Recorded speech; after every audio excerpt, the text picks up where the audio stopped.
Ijumaa wiki hii tutarudi hapa. Therefore, if you want to communicate the date of the next meeting, it should be before Friday. Ikifanyika before Friday, tutakuja hapa.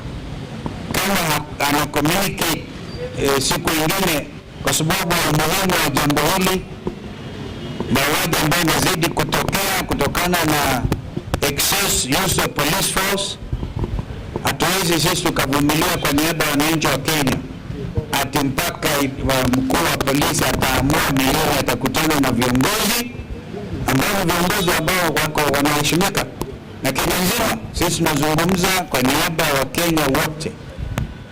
Kwa hivyo hiyo ndio ambayo tumeamua, na tunarudi hapa Friday. Na tutakuja na Wakenya wenzetu, tutakuja na wao hapa. Siku hiyo, kwa sababu hii inaonekana this type of obstinacy, this type of impunity can only be dealt with kupitia action ya wananchi wenyewe. Asanteni, my friend.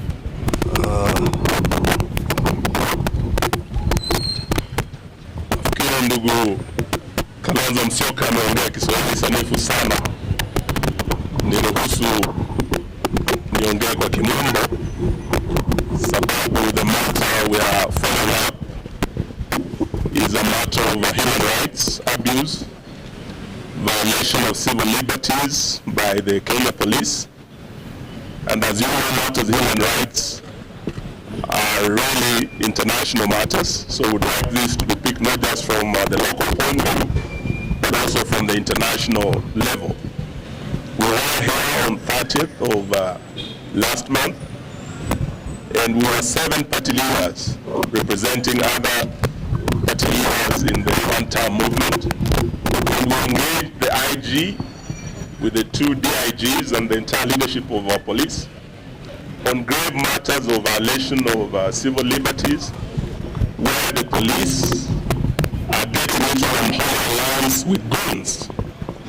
And what we have in place is a new phenomenon that's threatening our democracy and our national security, that instead of having a government that's accountable to the people, that respects human rights, we have a government where guns and government officers work hand in hand.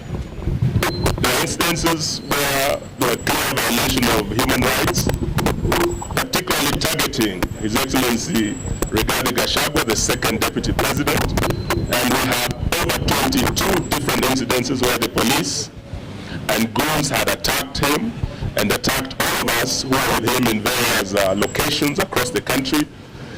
And the IG undertook that by today, the 16th, when we return here, he'll have a full report on action taken and remedial measures put in place to address the serious concerns that the entire leadership of the opposition had raised.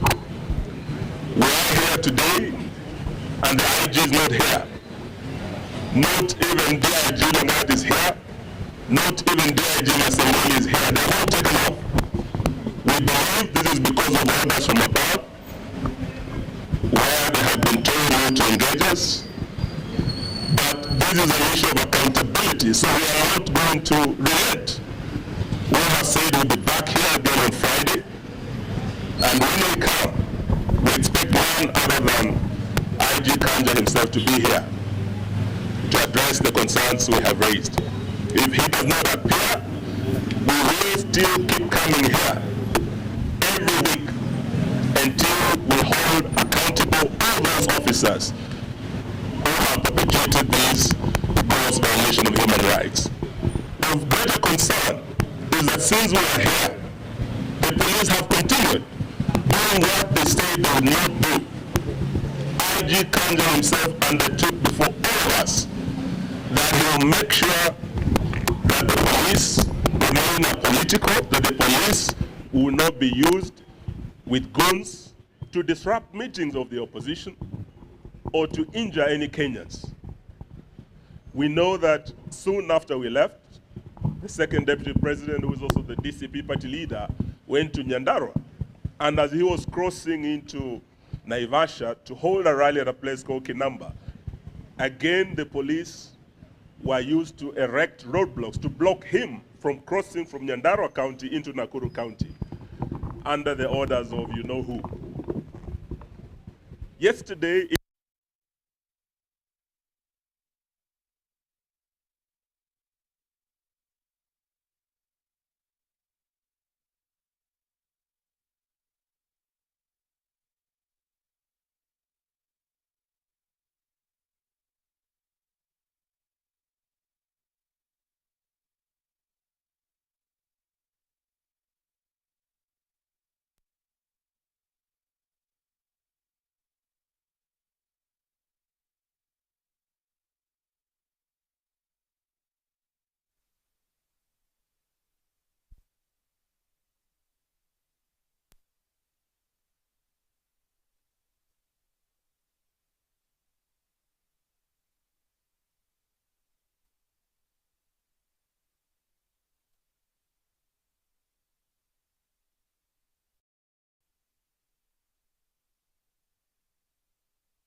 Thank you very much.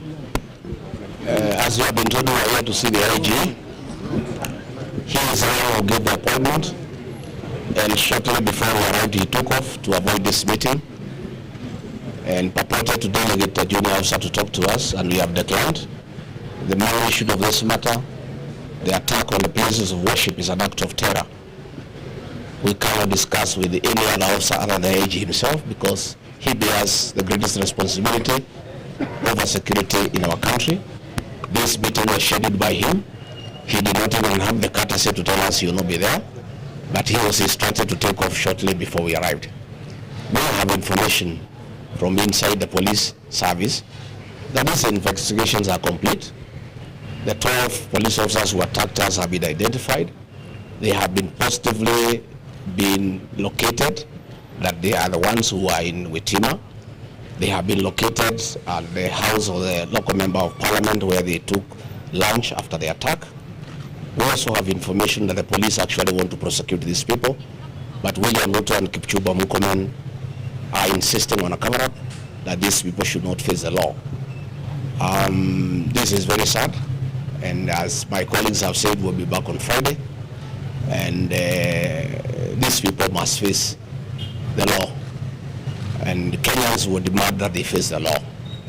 This is just the beginning now of pressure from the Kenyan people, because if you allow this impunity ahead of the general elections next year, there could be anarchy in this country.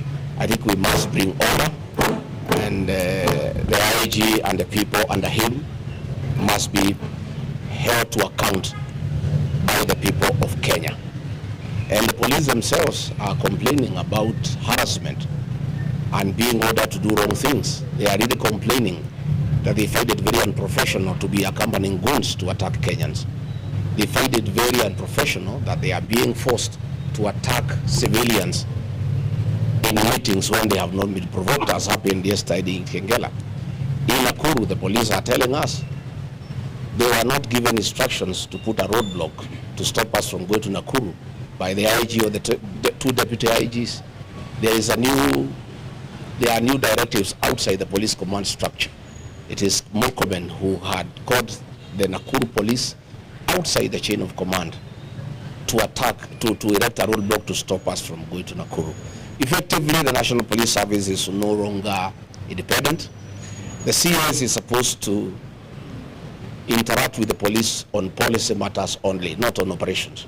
But Murkomen has taken over police operations, and he is even calling county commanders and regional commanders outside the established command structure within the National Police Service.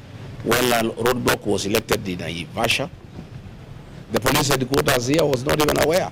It has only come now to the fore that it is the CS Interior who is giving instructions directly to the police.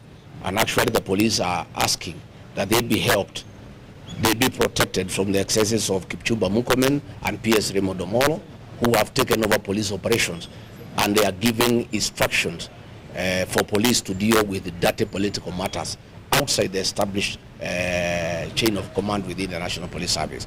So IG Kaja will be back on Friday, and we'll come. We'll have a conversation, because you must tell the people of Kenya, if you have lost control of the National Police Service, if Kipchumba Murkomen and Remo Domolo have taken over police operations, then you have no business being in office. Kipchumba had better come here in Jogo House and sit here, and Remo can sit at Vigilance House and run the police service from there. But otherwise, what is happening is unfortunate, but in the fullness of time, I think these matters will be addressed. The people of Kenya cannot be intimidated. The people of Kenya have a right, constitutional right, to assemble, to associate, to choose whatever political formation they want, and it cannot be the police who are charged with the responsibility of maintaining law and order are the ones that are breaking the law. It cannot be that police who are supposed to protect Kenyans from being injured by anybody are the ones who are injuring the people of Kenya. It cannot be that guns and ammunition meant to protect the people, bought by the taxpayers' money, the same guns and ammunition are being used against the people of Kenya, who are unarmed, who are civilians, and in very unprovoked circumstances. So thank you very much, Asanteni sana. Perhaps I could add. Let me add one thing.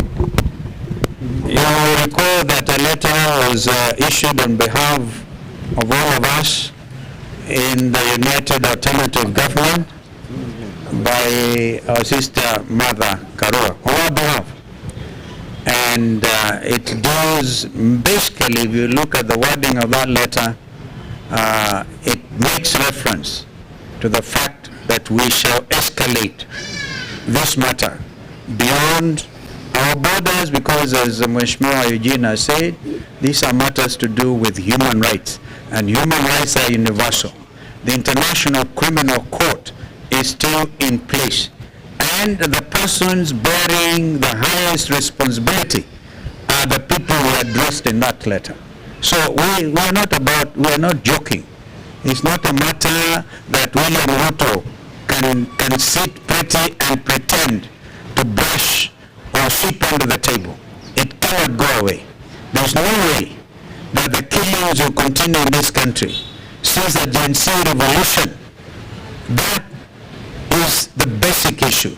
We're combining all of that from 2023, 2024, and what is happening, including what happened yesterday in Kitengela. We're escalating it. Thank you. Just one question. Yeah, what question? My name is Satonale from Student TV. This is in regards to the United Opposition, your agenda, in regards to integrity for picking the flag bearer. No. That one allows not to deal with that now. Deal with it in the- Tafadhali. This is a critical matter.